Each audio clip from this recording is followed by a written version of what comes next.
కన్ఫర్మేషన్లు కావాలి దేవా, నేను నీ సేవలో ఉండాలంటే నేను వట్టిగానే ఉండను అన్నప్పుడు దేవుడు నాతో మాట్లాడాడు. అదే మాట్లాడాడు. తర్వాత మా బేస్కి కొంతమంది కొరియన్స్ వచ్చారు. కొరియన్స్ వచ్చినప్పుడు కొరియన్ వాళ్ళు వెళ్తున్నప్పుడు, జాయ్ నేను మీకోసం ప్రార్థన చేశాను జాయ్, దేవుడు మాతో మాట్లాడాడని ఒక చిట్టి ఇచ్చిపోయారు నాకు. చిట్టి ఇచ్చిపోయినప్పుడు నేను ప్రార్థన చేసుకుంటున్నా. ఒక సాయంత్రం నేను నాకు చిట్టి గుర్తొచ్చి ఓపెన్ చేయగానే God is calling you Matthew 6:33 అని ఉంది. హల్లెలూయా. నేను దేవుని 3 కన్ఫర్మేషన్లు అడిగిన. రెండవది ఎవరో కొరియన్స్, వాళ్ళు ఎక్కడ ఉంటారో, కొరియా దేశంలో ఉంటారు, వారితో దేవుడు మాట్లాడాడంట. మత్తయి సువార్త 6:33 వాళ్ళతో దేవుడు చెప్తున్నాడంట, దేవుడు నిన్ను పిలుస్తున్నాడు. నేను అనుకున్నా వీళ్ళేదో చీకట్లో రాయేశారు, కరెక్ట్ నాకే తగిలింది అది. ఇది నా గురించి కాదు, ఏదో దేవుడు వాళ్ళ చీకట్లో రాయేస్తే కరెక్ట్ వచ్చి నా గుండెకే తగిలింది. ఇది కాదు దేవా, నాకు తెలిసి ఇంకొక కన్ఫర్మేషన్ కావాలి నాకు అని నేను దేవునితో మాట్లాడాను. దేవుడితో మాట్లాడినప్పుడు మా బేస్లో ఒక అమెరికన్ ఉండేది, ఒక అక్క. వాళ్ళ చర్చి వాళ్ళు, చికాగోలో ఉన్న వాళ్ళ చర్చి వాళ్ళు ప్రార్థన చేసి నా గురించి ఒక మాట విన్నారంట. ఆమె రాసి నాకు చిట్టి మీద ఇచ్చింది. వాళ్ళు చెప్పిందంట. నేను వాళ్ళ చిట్టి ఓపెన్ చేసినప్పుడు మళ్ళీ నాకు మైండ్ బ్లాక్ అయింది. ఎందుకంటే దాంట్లో కూడా మత్తయి సువార్త 6:33 ఉంది. హల్లెలూయా. నాతో దేవుడు స్వయంగా మాట్లాడాడు. ఎవరో కొరియన్లు, వాళ్ళు ఎవరో కూడా తెలియదు నాకు. అప్పుడే పరిచయం అయ్యారు నాకు కొరియన్స్. వాళ్ళు వెళ్ళిపోతూ నాకు ఒక చిట్టి ఇచ్చారు. ఎక్కడో ఉన్న చికాగో, నన్ను చూడలేదు వాళ్ళు అసలు.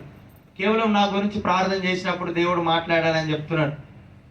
అప్పుడు నిర్ణయించుకున్నా నేను ఎక్కడున్నా కానీ దేవుని నీతిని, దేవుని రాజ్యాన్ని వెతుకుతాను. నేను అన్న దేవా, నేను ఫ్లైట్లలో తిరగాలని. నేను మొన్న రీసెంట్గా దేవుడు నన్ను మలేషియాకి తీసుకెళ్ళాడు. OBT, ఓరల్ బైబిల్ ట్రాన్స్లేషన్ అని ఒక ప్రాజెక్ట్ మీద మేము ఇప్పుడు పనిచేస్తున్నాం.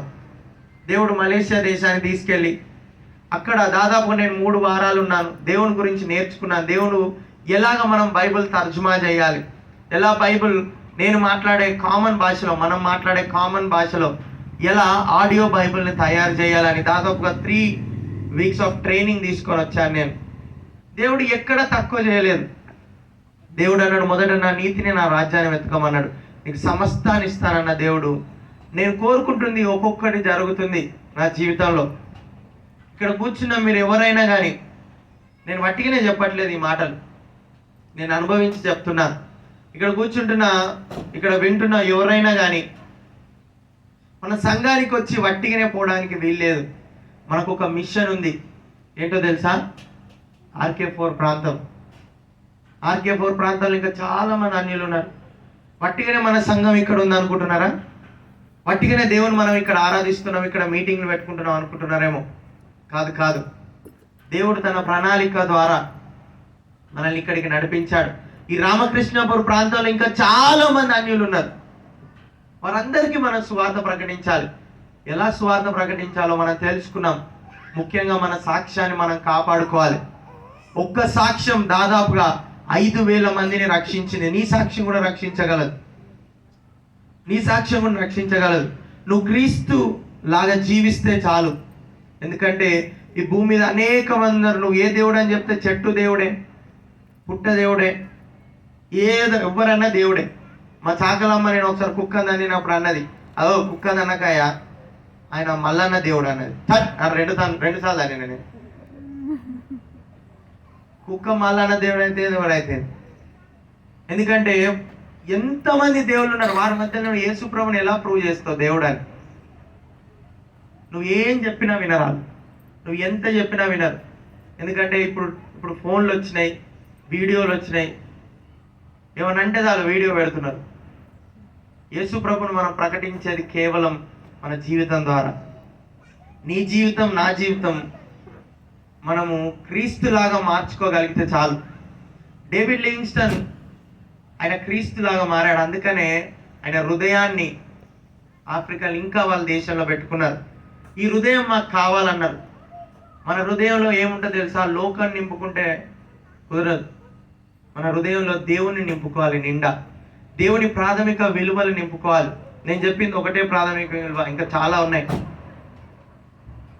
దేవుని ప్రాథమిక విలువల్లో మనం నాటుకుపోవాలి ఈ ఉద్యోగ కూడికలు. అందుకే మన పునాది ఎక్కడ, లోకం మీద వేసుకుంటున్నామా, దేవుని మీద మన పునాది కట్టుకుంటున్నామా, మనకు మనం పరీక్షించుకుందాం. మనందరం కళ్ళు మూసుకుందాం ఒకసారి. ఎంతమందికి నువ్వు రోజు సువార్త ప్రకటిస్తావు? నువ్వు నోరిప్పి చెప్పకపోయినా పర్వాలేదు, నీ జీవితం ద్వారా కేవలం సువార్త ప్రకటిస్తున్నావా? నీ సాక్ష్యం ద్వారా సువార్త ప్రకటిస్తున్నావా? లేకపోతే నిన్నొకరు ఇంకా వేలెత్తి చూపించే జీవితమేనా? అలానే ఉంటే ఈరోజైనా మనం మారు మనసు పొందుదాం.